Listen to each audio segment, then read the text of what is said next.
Demand for COVID-19 tests has been steadily increasing. 30,000 people were tested over the weekend, an increase of 17% on the previous weekend. However, a paper authored by Professor Martin Cormican, the HSE's leading expert on infection control, has recommended changes to the testing system. The proposal says NPHET should consider selective testing. No major changes are expected in the short term. There are no plans at the moment to change the testing regime or indications.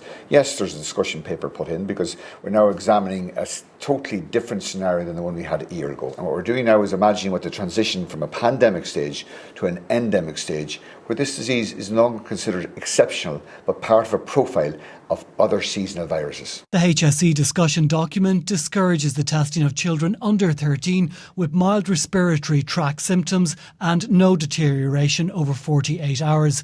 Testing would be deemed no longer appropriate for asymptomatic, fully vaccinated people and for those who have had laboratory-confirmed COVID in the previous 9 months.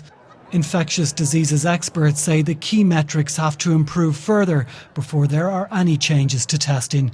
If we have 1 in 5 of our ICU beds in Ireland, in the south, and 1 in 2 of the beds in the north in ICU have someone with COVID in them, so we won't be able to sustain a winter with flu and all the routine surgery that we need if we've so much COVID. So we need to give it a few weeks to let the COVID numbers come down.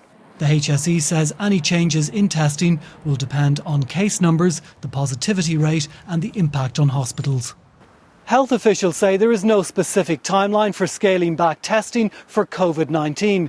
The HSE proposals have not yet been adopted by NPHET. Mass testing will continue in its current form until the country exits the pandemic phase. Dimitri O'Donnell, RTE News.